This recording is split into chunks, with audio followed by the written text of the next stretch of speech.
Teekond vaikuse ja valguse südamesse. Me oleme need, kes ei lepi eluga unes. Need, kes tunnevad ja teavad, et argipäeva piiride taga on midagi enamat. Vaikne, selge ja tõeline. Me rändame sisemise ärkamise teed.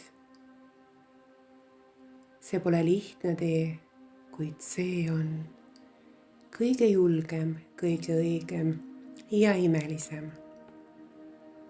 Me teame, tõeline valgus ei tule väljastpoolt.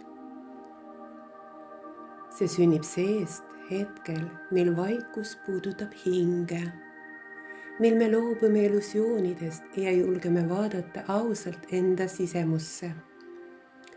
See tee nõuab vaprust lasta lahti vanast kuvandist, loobuda ettekujutustest, kellena me peaksime olema ja kellena meid näha tahetakse.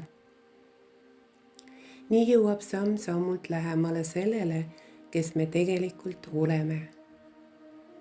Vabad vormidest, vabad rollidest, vabad hirmudest. Teadlikkus, see pole teadmiste kogum, vaid olek. See on kohalolu. Selgus, milles kõik üleliigne hajub nagu udu päikese käes. Selle tee eesmärk on üks, naasta koju, looja meie isa juurde. Ja mida sügavamale me rändame, seda enam valgustub maailm meie ümber. Mitte sellepärast, et me kannaksime valgust endast, vaid see, et me lakkame seda varjamast. Jäägem selles maailmas vaikuse ankruks. Me ei võitle, vaid oleme. Me ei tõesta, vaid kiirgame valgust. Me ei otsi, vaid meenutame. Kõik on juba meie sees olemas.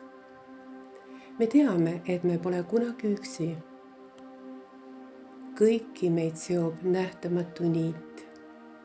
Me oleme ühe ja sama valguse sädemed ja kui kas või üks inimene ärkab, saab kogu maailm pisut rohkem valgustatuks. Las teadlikkuse valgus elab alati meie südameis. Ja kõik, mida me teeme, sündigu sügavast vaikusest ja armastusest ülim tõe vastu.